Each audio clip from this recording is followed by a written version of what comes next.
Hello, এটা হচ্ছে দুদিন আগেকার মিনি ব্লগ। সেদিন ছিল হচ্ছে গুরু পূর্ণিমা, আর সেই গুরু পূর্ণিমার দিন আমি গেছিলাম আমার মায়ের সঙ্গে গুরুদেবকে দর্শন করতে। তো দেখো এখানে আমরা বাড়ি থেকে বেরিয়ে পড়েছি, টোটোতে উঠে পড়লাম, তো চলে এলাম মন্দিরে। এটা হচ্ছে আমাদের বহরমপুরের শ্রী শ্রী অনুকূল ঠাকুরের মন্দির। তো আজ গুরু পূর্ণিমার দিন আমি মায়ের সঙ্গে এসেছি মন্দিরে গুরুদেবকে দর্শন করতে। চলো এবার সিঁড়িতে ওঠা যাক, তারপরে যাই মন্দিরের ভেতরে।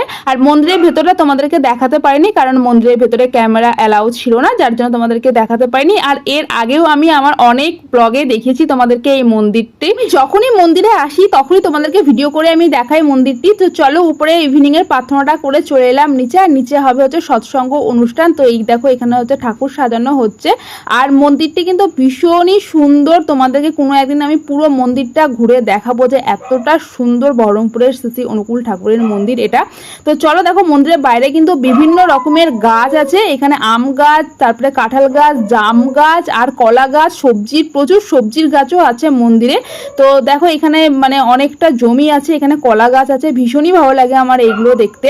তো তারপরে আমরা চলে এলাম হচ্ছে নিচে। আর এখানে দেখো আজকে প্রচুর ভক্তবৃন্দ এসেছে। ভালো একটা দিনে গুরুদেবকে দর্শন করা সত্যি ভাগ্যের ব্যাপার। তো এখানে হচ্ছিল সৎসঙ্গ অনুষ্ঠান। তো সবার সাথে বসে আমি এখানে ঠাকুরের নাম গান শুনছিলাম।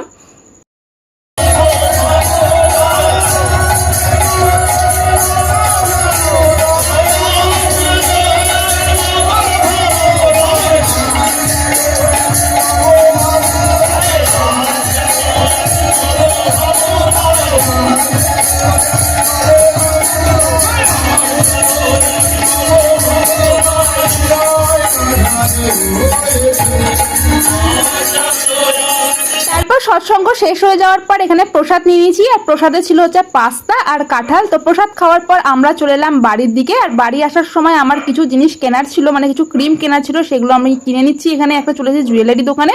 আর এই কিউটি কিউটি ক্লিপগুলো দেখে আমার ভীষণই পছন্দ হলো, এগুলোও নিয়ে নিলাম। আর তোমাদের মিনি ব্লগটা ভালো লাগলে একটা লাইক করে চ্যানেলটিকে অবশ্যই সাবস্ক্রাইব করে দিও।